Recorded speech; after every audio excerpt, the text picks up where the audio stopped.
Hi hello all, நான் சிவபாலன். தனுஷ் இன்னைக்கு எதை பற்றின வீடியோ அப்படின்னா, கமெண்ட்ஸ்க்குலாம் ரிப்ளை பண்ணுறது தான். ஒரு சில கமெண்ட்ஸ்லாம் வந்து கேட்டிருந்தாங்க. நிறையா தடவை மல்டிபிள் டைம்ஸ் அந்த கொஸ்டின் இருந்தது. அதுக்கெலாம் இப்போ தெளிவாக ஒரு ரிப்ளை கொடுத்துருவோம். எங்களுக்கு தெரிஞ்சது என்ன இருக்குது அப்படின்றத. வீடியோக்குள்ளே போகிறதுக்கு முன்னாடி இப்போ வந்து நம்ம கிரவுண்ட் ஒன்று ரெடி பண்ணிக்கிட்டு இருக்கோம். சிவகங்கை மாவட்டம் டவுனில் இருந்து கண்டனி அப்படின்ற ஒரு ஊர். ஒரு 5 கிலோமீட்டர் தள்ளி அந்த இடத்துல வந்து 400 மீட்டர் ட்ராக் போட்டு லாங் டிஸ்டன்ஸ் ரன்னிங் குறிப்பாக சொல்லணும் அப்படின்னா அதுக்கு ப்ராக்டிஸ் கொடுக்குறது. இதுக்கு வந்து யாராச்சும் வந்து சப்போர்ட் பண்ணணும்னு நினைக்கிறீங்கன்ற பட்சத்தில் உங்களோட கடைகள் ஏதாச்சும் ஒரு நீங்கள் பொருள் சேல்ஸ் பண்ணுறீங்க, இப்போ எலக்ட்ரிக்கல் ஐட்டம்ஸ் வச்சுருக்கீங்க, எலக்ட்ரானிக்ஸ் ஐட்டம் வச்சுருக்கீங்க, இல்லை இந்த கிரவுண்டுக்கு சம்மந்தப்பட்ட பொருட்கள், லைட்டு, ரோலரு இந்த மாதிரி இருக்குது அப்படின்ற பட்சத்தில் சோலார் முக்கியமாக கரண்ட்டுக்கு தேவையானது, ஜென்ரேட்டரு, ஸோ இந்த மாதிரி விஷயங்கள்லாம் இருந்தது அப்படின்னா எங்களுக்கு நாங்கள் வந்து இதை வந்து பணமாக கேட்கல, பணமாவோ பொருளாவோ கொடுங்கன்னு கேட்கல.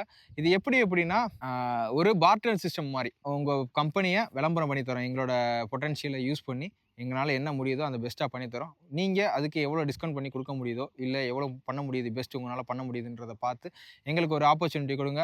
2 பேத்துக்குமே இது யூஸ்ஃபுல்லாக இருக்கும். உங்களுக்கும் ஒரு ப்ரொமோஷனுக்கு யூஸ்ஃபுல்லாக இருக்கும், எங்களுக்கும் இந்த கிரவுண்டுக்கு ஏதாச்சும் தேவைகள். போர்காரர் பண்ணி கொடுத்தாரு. போர்காரர் வந்து எனக்கு தெரிஞ்சவர். ஸோ போர் வந்து கண்டிப்பாக அவர் எல்லாரோட ஒரு பெஸ்ட் அமௌண்ட் கொடுத்தாரு. அது மாதிரி அவருக்கு நம்ம வீடியோ போட்டு கொடுக்க போகிறோம். அவ்வளோதான். ஸோ இந்த மாதிரி நான் வந்து எங்களுக்கு உதவியாக இருந்தது அப்படின்னா நல்லாயிருக்கும். நிறைய பேர் வந்து ஃபண்ட் ரைசிங்கை பற்றி சொல்லியிருந்தீங்க, ஜிபே அந்த இதை பற்றி. இது வந்து நம்ம பிஸ்னஸாக பண்ணுறதுனால முடிஞ்ச அளவுக்கு கை காசை போட்டு நம்ம ஃப்ரெண்ட்ஸோட நெருங்கிய வட்டாரத்தில் இருக்கிற உதவியோட அதை ஃபியூச்சரில் வேணால் நம்ம அந்த ஃபண்ட் ரைசிங் அதை பற்றிலாம் யோசிப்போம். நம்ம ட்ரெஸ் ஆரம்பிச்சோம்னா அப்போதைக்கு வேணா உங்களோட சப்போர்ட்டை அந்த ட்ரெஸ்ஸுக்கு கொடுங்க. அது மூலியமா நம்ம இந்த கிரவுண்டுக்கு யூஸ் பண்ற மாதிரி பண்ணிக்கலாம். ஆமா, இதுல ஒருத்தர் வேற கமெண்ட்ல சொல்லியிருந்தாரு, லாபம்னு ஆரம்பிக்கிறோம், இல்ல சோசியலா ஆரம்பிச்சீங்க, கடைசியில அத நீங்களே லாபமா பிசினஸா கன்வெர்ட் பண்ணிட்டீங்க அப்படின்னு போறாங்க. ஆரம்பத்துல இருந்து நம்ம பிசினஸ் தான் சொல்றோம். இதுல அது சொல்றோம். ஆக்சுவலா இப்போ வந்து நம்மளோட எக்ஸ்பென்ஸுக்கெல்லாம் அவர் வந்து கனெக்ட் பண்ண முடியாது. அதனால அது அவர் சொல்றது சொல்லிட்டு போறாரு, நம்ம பண்றதை பண்ணிட்டு போவோம். அவ்வளவுதான். கரண்ட் பில் இருக்கு, இது இந்த இவ்வளவு பெரிய இடத்த நம்ம நிர்வாகம் பண்ணணும்னா குறைஞ்ச வாடகை கொடுக்கணும், வேலையாள் 10 பேராச்சும் போடணும், அவங்களுக்கு சேலரி கொடுக்கணும் நம்ம. ஸோ இது நிர்வாகம் பண்றது இல்ல. இப்போ இதுக்கு நீங்க சொல்றதெல்லாம் ரைட்டு. இப்போ வேற ஏதோ வந்து ரிலீஜியன் சம்பந்தப்பட்டமா ஒரு விஷயம் இருக்குன்னா 4 பேர் வந்து போவாங்க. பட் ஆனா அதுக்கான நிர்வாக செலவுன்னு அவங்கள்ட்ட இருந்து வாங்கிக்கிறாங்கல்ல, இது உண்மை. நான் இந்த ரிலீஜன் பொதுவாக சொல்லல, எல்லாருமே சொல்றேன். வர்றாங்க, வந்து ப்ரே பண்றாங்க, போயிடுறாங்க. அந்த டைம் ஃப்ரீ. ஆனா ஒரு விசேஷம் நடத்துறது, ஒரு ஃபங்க்ஷன் நடத்துறதுன்னா அந்த ஃபண்டை வாங்கி இந்த மாதிரி எக்ஸ்பென்ஸுக்கு பண்றாங்க. ஸோ அது மாதிரி தான் இப்போ நம்ம பண்ணிக்கிருக்கோம். ஆமா, இது வந்து இன்னும் நீங்க குழப்பிக்கிறாதீங்க. இது உருவாகி என்ன நடக்குதுன்றத நீங்க இருந்து பாருங்க. உங்களுக்கு வாய்ப்பு கிடைச்சதுன்னா நாங்க உருவாக்குனதுக்கு அப்புறம் வந்து ரன் பண்ணுங்க. ஓகேவா? கமெண்ட்ஸ் பார்ப்போம். இப்போ ஒருத்தர் வந்து இப்போதான் வந்து ஒரு 2 மாசத்துக்கு முன்னாடி மராத்தானே ஓட ஆரம்பிக்கிறாரு, 5K. அவர் வந்து ஒரு 4 மாசத்துல ஃபுல் மராத்தான் அட்டன் பண்ண போறேன் அப்படின்ட்டு கிளம்புறாரு. சில பேர் வந்து 2 மாசத்துலயே கிளம்புறாங்க. இவங்களுக்கு நீ என்ன அட்வைஸ் கொடுப்ப? இவங்களுக்கு வந்து அது வந்து இன்ஜுரிக்கு முதல் படியா அவங்க கையெடுத்து வைக்கிற மாதிரி தான். ஏன்னா நீ எத்தனை நாள்ல ட்ரெயின் பண்ண, நான் எத்தனை நாள் ட்ரெயின் பண்றேன் ஒரு மாரத்தான் அட்டன் பண்றதுக்கு? ஒரு கரெக்டான டைம் கொடுத்தது கரெக்டா 1 இயர். 1 இயர்ன்றது ரொம்ப கம்மி. நீ ஃபாரின்காரங்களோட ப்ராக்ரஸ் எல்லாம் எடுத்து பாத்தீங்கன்னா வச்சுக்க, அவங்களோட டைம் வந்து 5 இயர்ஸ் இருக்கும். அப்ப 4 மந்த் 3 மந்த்ல அவங்க மாரத்தான் அட்டன் பண்ண போறாங்கன்னா என்னென்ன பிரச்சனைகள் வரும்? நீ இல்ல அதுக்காக பண்ணவே கூடாதுன்ற மினிமம் ஒரு வாரத்துக்கு இத்தனை கிலோமீட்டர் இவ்வளவு நேரம் டைமிங் ஓடணும்ன்ற கவர் இருக்குல்ல. இந்த பாயிண்ட் தான். அதாவது இப்போ இருக்க 5K ஓடுறவர்னா ஒரு வாரத்துக்கு எவ்வளவு மைலேஜ் கவர் பண்ணிருப்பாரு? ஒரு வாரத்துக்கு 25 எல்லாம் பண்ணவே மாட்டாங்க. 21 ஓடுறவங்க 25 பண்றாங்க. நான் சார்வால நிறைய அவரோட டேட்டாவை பார்த்திருக்கேன். சரி, சார்வால அதாவது பிகினர் 5K ஓடணும். அப்ப மைலேஜை கவர் பண்ணாம அவங்க போனாங்கன்னா என்னென்ன பிரச்சனைகள் வரும்னு உனக்கு தெரியாதா? இப்ப 4 மாசத்துல போறாங்கன்னு வச்சுக்க, அவங்க பாடி வந்து ரெடி ஆகி வாரத்துல 50 கிலோமீட்டர் 60 கிலோமீட்டர் சர்வே பண்ணி ஓடுற அளவுக்கு இருந்தாங்கன்னா தாராளமா அட்டன் பண்ணலாம். அதுவுமே கஷ்டம். ஸோ இதில் நாங்கள் என்ன புரிஞ்சுக்கிட்டோம் அப்படின்னா, ஒரு ரன்னை வந்து கம்ப்ளீட்டாக இன்ஜுரி இல்லாமல் நம்ம முடிக்கணும், ஒரு 42 வந்து ப்ராக்டிஸ் பண்ணி முடிக்கணும் அப்படின்னா குறைஞ்சபட்சம் 2 இயர்ஸ் ஆகும். என்னோட அவசர கொடுக்கையா பண்ணது வந்து 1 வருஷத்துல நாங்கள் ட்ரை பண்ணோம். அந்த 1 வருஷத்துல பண்ணதுமே திருப்தியாக நடந்து தான் முடித்தோம். நாங்கள் சென்னை மேரத்தான் சொல்ல போனோம். அதுக்கப்புறம் ப்ராப்பராக என்னன்றதை தெரிஞ்சதுக்கு அப்புறம் கொஞ்சம் கொஞ்சமாக கிராஜுவலாக கற்றுக்கிட்டதுக்கு அப்புறம் தான் அதுலேயுமே சஃபர் ஆனோம். ஆமாம், கிராம்ப் வந்துச்சு. அந்த கிராம்ப் வரக்கூடாது. ஆமாம், அப்போ எக்ஸ்பீரியன்ஸ் பத்தல. இன்னமும் நிறைய லேர்ன் பண்ண வேண்டியது இருக்கு. ஸோ அதுக்குன்னு ஒரு குறிப்பிட்ட டைம் கொடுங்க. ஒரு செடி வச்சு வளர்ந்து அதுல பழம் எடுக்கணும் அப்படின்னா அதுக்கு உண்டான நேரம் டைம் இருக்கு. கொடுக்கணும். இப்ப ஹைபிரிடா இருந்தாலுமே மினிமம் 3 வருஷம் ஆகுதுல. ஆமா. கொஞ்சம் கொஞ்சம் ஹைபிரிடா இருந்தாலுமே 3 வருஷம் ஆகுது. ஸோ டைம் கொடுத்து நீங்க 42 பண்ணுங்க. 2வது கேள்விக்கு உண்டு. ஓகே. இப்போ வந்து 2வது பாயிண்ட் என்னன்னு பார்த்தீங்கன்னா, இன்ஜுரி. எப்படி ஓடுறது? என்ன பேஸு? ஹார்ட் ரேட்ல ஓடுறதா? பேஸ்ல ஓடுறதா? அப்படின்றத கேள்விக்கு முன்னாடி எது வந்து நிக்குது அப்படின்னா, எனக்கு ஓடுனாலே கால் வலிக்குது, ஷின் போன் வலிக்குது, நீ வலிக்குது, ஆங்கிள் வலிக்குது. ஸோ இந்த மாதிரி பெயினை பத்தியே நிறைய கேட்குறாங்க. இது வந்து நம்மள்ட்ட கேட்கறது சரியா? யார்கிட்ட கேட்கணும் இதை? இப்போ இப்போ ஸ்பீடு ஒர்க் அவுட் ஓடி முடிச்சது அப்புறம் மறுநாள் பார்த்தீங்க அப்படின்னா, நம்மளோட தை மசிலு, காஃப் மசிலு இதுல எல்லாம் பெயின் இருக்கும். அதெல்லாம் மசில் ஸ்ட்ரெயின் ஆனதுனால. ஸோ அதெல்லாம் 2 நாள் ரெஸ்ட்ல சரியாயிரும். இப்போ ஆங்கிள், நீல பெயின் இருக்கு அப்படின்ற பட்சத்துல அதை உங்களோட ஃபுட் பிளேஸ்மெண்ட்டுக்கு ஏற்ற மாதிரி ஒரு பெயின் இருக்கும். அதை நீங்களா தான் ஐடென்டிஃபை டாக்டர் ஐடென்டிஃபை பண்ண இதை முடியாது. எங்கள்கிட்ட கேட்கறதுனால, இப்போ என்கிட்ட கேள்வி கேட்கறதுனால இதுக்கு விட நான் கொடுத்துட முடியுமான்னு கேட்டீங்கன்னா, என்னால என்னோட பையன் இது வரைக்கும் கண்டுபிடிக்க முடியல. 1% விட. ஏன்னா ஒருத்தவங்களோட பாடி அவங்களுக்கு மட்டும் தான் தெரியும். எதனால ஆச்சு அப்படின்றது அவங்களுக்கு மட்டும் தெரியும். நம்ம யூகிச்சு சொல்லலாம். ஸ்ட்ரென்த் பத்தல, அது பத்தல, இது இல்ல அதுதான் 100% உண்மைன்றதுன்னு சொல்ல முடியாது. ஆமா. அதுதான் அப்படின்றது இது வந்து தப்பான ஒரு மெடிக்கல் சம்மந்தப்பட்ட விஷயத்த நம்ம சொல்ற மாரி ஆயிரும். அதனால தான் மோஸ்ட் ஆஃப் த அந்த மெசேஜுக்கு நம்ம ரிப்ளை கொடுக்க முடியாம இருக்கிறதுக்கு காரணம், உங்களோட மிஸ்டேக் என்னன்றத, உங்களோட இன்ஜுரி என்னன்றத நீங்க தான் ஃபைண்ட் அவுட் பண்ணணும். அத வந்து கூச்சப்படாம போய் டாக்டர்ட்ட கேட்டுருங்க. ஜிஹெச்ல இருக்கிற டாக்டர்ட்ட நீங்க போய் கேளுங்க. எந்த ஒரு ஃபீஸும் கிடையாது. இல்ல நீங்க உங்களுக்கு பக்கத்துல நல்ல ஹாஸ்பிட்டல் இருக்காங்க, நல்ல டாக்டர்லாம் தெரிஞ்சாங்க அப்படின்னா, அவங்கள்ட்ட போய் கேளுங்க. ரொம்ப பெயின் இருந்தது அப்படின்னா, அவங்க சொல்ற வழிமுறைகள ஃபாலோ பண்ணி எம்ஆர்ஐ எடுத்து கூட பார்த்துருங்க எந்த இடத்துல பெயின் இருக்கு அப்படின்னு. சுவர் இருந்தா தான் சித்திரம் வரைய முடியும். அதனால உடம்பு நல்லா பார்த்துக்கிட்டா தான் அடுத்து ஓட முடியும். சரி, ஓகே. 3வது கேள்வி என்னன்னு பார்த்தீங்கன்னா, அந்த ஷூவ பத்தி தான்டா நெறைய கேட்குறாங்க. அந்த ஷூவ ரிவ்யூ குடுங்க, இந்த ஷூவ ரிவ்யூ குடுங்க அப்படின்னு. ஒரு ஷூவ பத்தி புரிஞ்சுக்கிறதுக்கு உனக்கு எத்தன நாள் ஆச்சு? எனக்கு அதாவதுன்றதே வருது பாரு. ஷூவ வந்து முழுக்க முழுக்க புரிஞ்சுக்கிறதுக்கு வந்து இப்ப நைக் பிகாசஸ்லாம் நான் முன்னாடி 400 கிலோமீட்டர் ஓடனோனே தேஞ்சு போச்சுன்னு சொல்லி தூக்கி போட்டுருவேன். அதை வந்து கண்டுபிடிச்சதே நீந்தான்.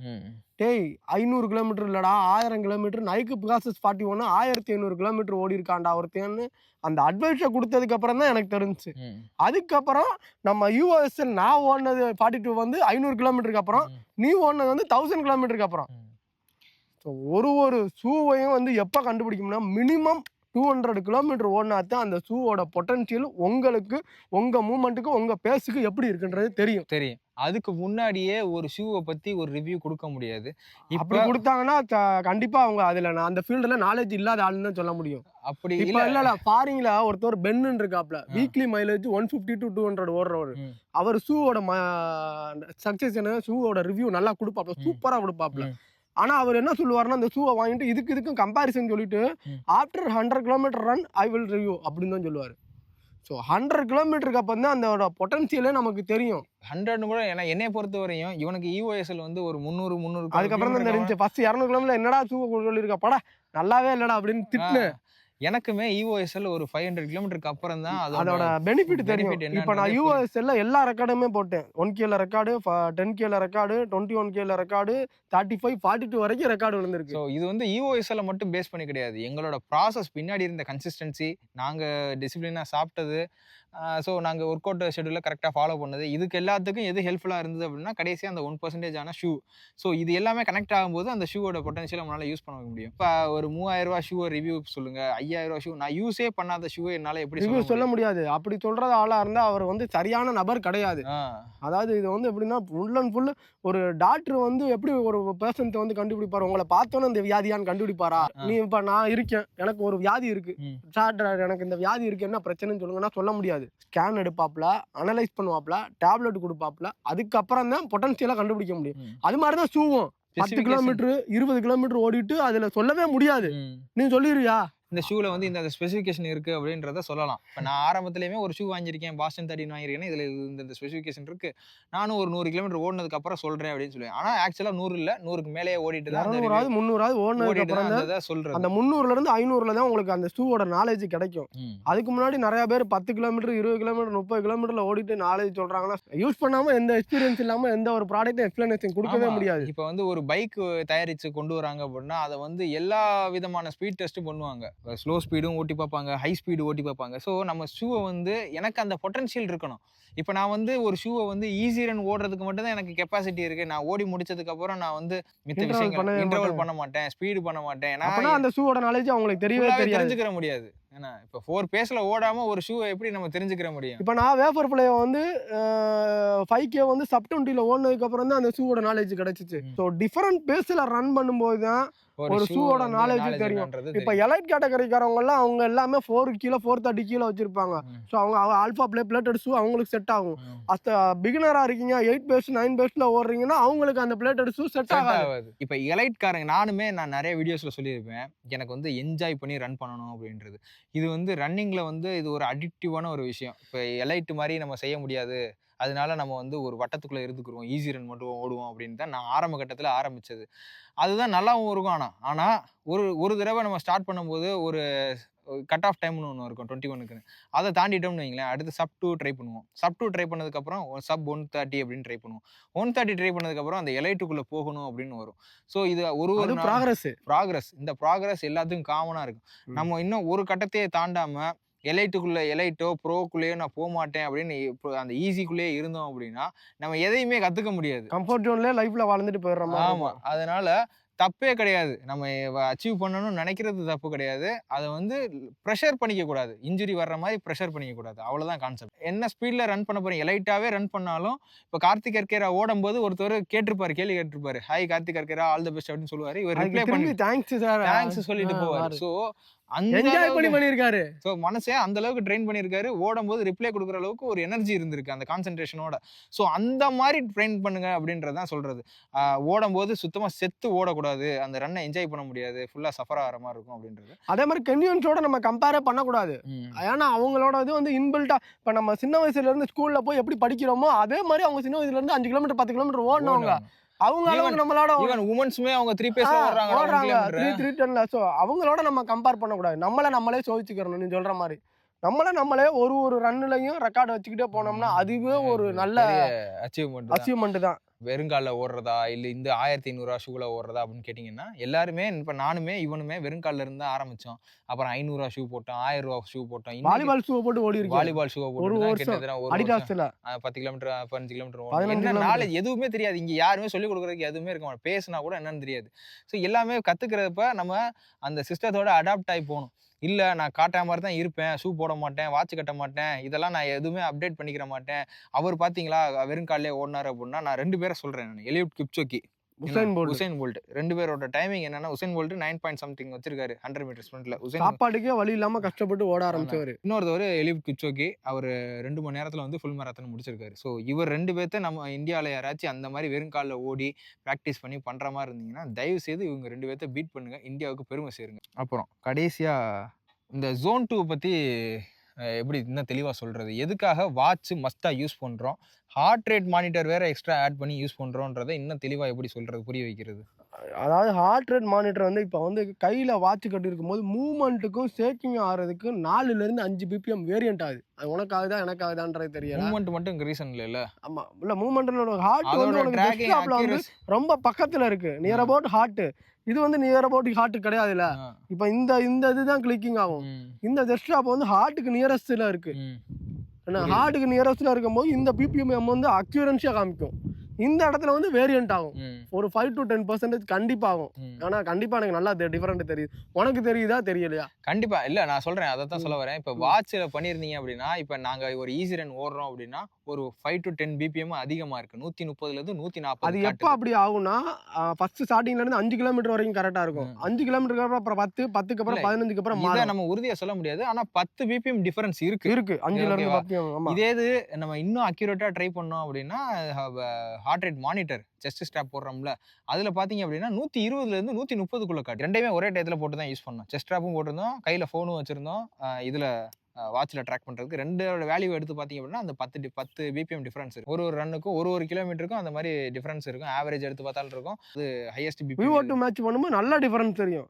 ஆனா VO2 மேட்ச் வந்து வாட்ச்ல வந்து 187 பிபிஎம் 188 பிபிஎம் தான் காட்டும். ஆனா VO2 மேட்ச் வந்து டெஸ்க்டாப்ல இருக்கும்போது 190க்கு மேல காட்டும் சம் டைம். ஸோ இந்த டிஃபரன்ஸ் எதுக்கு இந்த டிஃபரன்ஸை நாங்கள் குறிப்பிட்டு சொல்கிறோம் அப்படின்னா, இந்த ரெக்கவரி ஜோன் 2ன்றது ஒரு பாயிண்ட் அது. ஏன்னா அந்த பாயிண்ட்ல தான் வந்து நமக்கு வந்து ஒரு ரெக்கவரியே கிடைக்கும். குறிப்பா சொல்லணும் அப்படின்னா, கேஸ் அடுப்புல வந்து ஹை இருக்கு, சிம் இருக்கு, ஆஃப் இருக்குல்ல. இப்ப சிம்ல வச்சா தான் ஒரு சமையல நல்லா ருசியா செய்ய முடியும்னா, அதுதான் வந்து ஜோன் 2. ஹைன்றது VO2 maths. இப்ப நம்ம எது சிம்மு, எது ஹைன்னே தெரியாம டெய்லி வந்து இப்போ 130 டூ 140ன்றது உங்களுக்கு உண்டான ஜோன் 2 இல்ல எனக்கு உண்டான ஜோன் 2 அப்படின்னா, அது தெரியாம அக்யூரேட்டா பண்ண முடியாம, இப்ப வாட்ச கட்டிட்டு 130 டூ 140 நம்ம ஓடுறோம்னு பார்த்தா 10 பிபிஎம் எக்ஸ்ட்ரா இருக்கு. அப்படி பார்க்கும்போது 140லேருந்து 150ல ஓடிக்கிட்டு இருக்கோம். அப்படி பார்க்கும்போது ஜோன் 3ல ஓடுறோம். ஜோன் 2 கிடையாது. ஜோன் 3ல ஓடுறோம். அப்ப மறுநாள் நம்ம அந்த ரன்ன பண்ணும்போது என்ன ஆகுது அப்படின்னா, நம்மளோட பெர்ஃபார்மன்ஸ்ல அடியாகும்.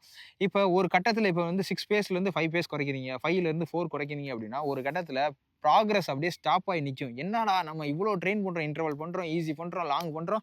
அப்படி இருந்தும் குறையல அப்படின்னு பார்த்தா, இந்த இந்த மாரி சின்ன ரெக்கவரியும் சின்ன ஜோன் 2வும் மிஸ்டேக் நடந்திருக்கும். ஜோன் 2ல மிஸ்டேக். ஏன்னா ஜோன் 2 வந்து கிட்டத்தட்ட எவ்வளோ நாள் பண்ற நீ ஒரு வாரத்துக்கு? நான் ஒரு வாரத்துக்கு இப்பலாம் 4 செக்ஷன் 3 செக்ஷன் கண்டிப்பா ஆமா. பண்ணிருவேன். கிட்டத்தட்ட 50லேருந்து 70% பண்றோம். பண்ணி ஆகணும். ஸோ அதனால இந்த ஜோன் 2வ மட்டும் கரெக்ட்டா பண்றதுக்கு இந்த மாரி அக்யூரேட்டான விஷயங்கள் தேவைப்படும். இப்ப நீங்க பிகினரா இருக்கீங்கன்னா இவ்வளோ தேவை தேவையில்ல. கிடையாது. ஒரு 5 பேஸ் கிட்ட வந்துட்டீங்க அப்படின்னா, இந்த மாரி ஹார்ட் ரேட் மானிட்டர்லாம் வாங்கிட்டு உங்கள நீங்களே ப்ராக்ரஸ பார்த்துக்கிட்டே போறதுக்கு செல்ஃப் அனலைசிஸ் பிளஸ் ரெக்கவரிக்கு நல்லா இருக்கும். அதே மாரி ஹார்ட் ரேட் மட்டும் மானிட்டர் எனக்கு போதும் அப்படின்னு நினைச்சீங்கன்னா, அங்கே தான் ஒரு கஷ்டம் இருக்கும். என்னன்னா, நீங்க பேச்ச வாட்ச் பண்ண முடியாது. ம். இப்ப என்னன்னா, இப்ப ஃபினான்ஸ் ரீதியா இதா இருந்தீங்கன்னா ஒண்ணும் பிரச்சனை இல்ல. ஜஸ்ட் ஸ்டாப் மட்டும் போட்டுக்கங்க. உங்களுக்கு ஃபினான்ஸ் ஒரு இஷ்யூஸ் கிடையாதுன்னா, கண்டிப்பா வாட்ச் வச்சுக்கங்க. ஏன்னா, நீங்க ஜஸ்ட் ஸ்டாப் போட்டீங்கன்னா, என்னன்னா ஹார்ட் ரேட்ட மட்டும் தான் ஒரு ரேஸ் ஒரு ரன்ன முடிச்சதுக்கு அப்புறம் பார்க்க முடியும். ம். ஆனா வாட்ச் இருந்தா தான் இப்ப என்ன பேஸ்ல ஓடுறோம், ம். என்னென்ன பேஸ்ல ஓட போறோம், இப்ப என்ன என்ன பிபிஎம் இருக்குன்றத காமிக்கும். காட்டிரும். ஸோ இதுல இருக்கிறது ட்ராக் ஆகி இதுல தான் ஷோ ஆகும். செஸ்ட் மானிட்டர்ல இருக்கிறது நீங்க தான் ஃபோன் எடுத்து பார்க்கும்போது அன்கம்ஃபர்டபுளா இருக்கும். அது வச்சுக்கிட்டு ஓடுறது சிரமமா இருக்கும். இது வந்து நல்லா இருக்கும். ஸோ இந்த மாரி விஷயத்துக்காக தான். இப்ப வந்து நீங்க உங்க ஹார்ட் வந்து கரெக்ட்டான டயத்துல ரீஜெனரேட் ஆயி அடுத்து நீங்க ரன் பண்றதுக்கு யூஸ்ஃபுல்லா இருக்கணும் அப்படின்னா, ப்ராப்பரா ஜோன் 2 பண்ணுங்க. இதுக்கு தான் இந்த ஜோன் 2ன்றது முக்கியமான ஒரு விஷயம். காட்டா மாரி ஓடுறேன், அவன் ஓடுறான், இவன் ஓடுறான்னு பார்த்து தயவு செய்து ஓடாதீங்க. அவனோட எஃபோர்ட் வேற. என்ன நம்மளோட எஃபோர்ட் வேற, நம்மளோட பாடி அடாப்டேஷன் வேற.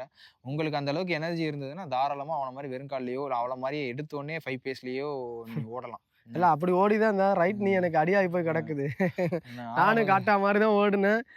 போடா நீ என்னடா ஜோன்ட்டு அதே மண்ணாங்கட்டின்னு சொல்றேன். இந்த ரெக்கவரி இல்லாம சரியா ப்ராப்பரா பண்ணாம ரைட் நீ அடியாகி இப்போ வந்து ஒரு 1 மந்த் ரெஸ்ட்ல இருக்கேன். இப்போ இதோட டிஃபெக்ட் என்ன ஆகும்? 2 வருஷம் ட்ரெயின் பண்ணத திரும்ப ரீஹாப் பண்றதுக்கு டைம் எடுக்கும். டைம் எடுக்கும். இதுக்கு நம்ம டைம் குடுக்காம இருந்தோம்னா ப்ராக்ரஸா பண்ணோம்னா வச்சுக்கங்க, அந்த டைம் வேஸ்ட் ஆகாது. உங்களுக்கு அந்த இந்த ரீஹாப் செலவும் மிச்சம்ல. நீ மிச்சமாயிரும். சாப்பிட்டது, வச்சது, எல்லாமே போனது, வேஸ்டா வந்தது. போச்சு. இந்த செலவெல்லாம் இருக்குல்ல. நான் ஓடும்போதே சொல்றேன், "டேய் ஜோன் 2ன்னு என்னமோ சொல்றாய்ங்க. அத படி பண்றா" அப்படின்னா, அது ஒரு ஈகோ பிரச்சனை. இவன் வந்து இப்ப 5 என்ன சொல்றது? நான் என்ன கேட்கறது? அது நான் அதெல்லாம் இல்ல. இப்போ 5 நான் 6 பேஸுக்கு கீழ ஓடுனா எனக்கு அசிங்கம்னு நான் நெனச்சு ஓடுனேன்ல. அது மாரி இவன் 5 பேஸுக்கு கீழ ஓடுனா அசிங்கம்ன்ட்டு இவன் நெனச்சு ஓடுனான். ரன்ல வந்து எதுவுமே அசிங்கம் கிடையாது. ஜோன் 2ன்றது அது ஒரு ஒர்க் அவுட். ஸ்லோவா ஓடுறதுன்றது ஒரு ஒர்க் அவுட். ஸோ அத கரெக்ட்டா ஃபாலோ பண்ணி இல்ல பண்ணுங்க. அந்த இத பண்ணீங்கன்னா, வாழ்க்கையில எல்லா விஷயத்துலயுமே நான் பொறுமையா பொறுமையா இருக்கலாம். இருக்கலாம். நான் இருந்திருக்கேன் ஆ. இன்னைக்கு. பொறுமைய ரொம்ப கத்துக் குடுக்கும் இந்த ஜோன் 2ன்றது. ரன்னிங்க உண்மையாவே லவ் பண்ணி பண்ணுங்க. நெறைய பேர் இந்த கன்டென்ட் கிரியேஷனுக்குள்ள இப்ப இந்த ரன்னிங்க பார்த்துட்டு நெறைய பேர் மோட்டிவேட் ஆகி வந்திருக்கேன்னு சொல்றீங்க. ரொம்ப சந்தோஷம். ஓடணும் அப்படின்ட்டு வீடியோ போடுங்க. வீடியோ போடணும் அப்படின்றதுக்காக ஓடாதீங்க.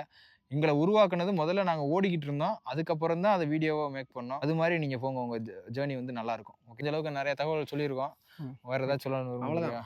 ஓகேவா? நெக்ஸ்ட் வீடியோல பார்ப்போம். ஓகே. அட்வர்டைஸ்மென்ட்க்கு கான்டாக்ட் பண்ணுங்க.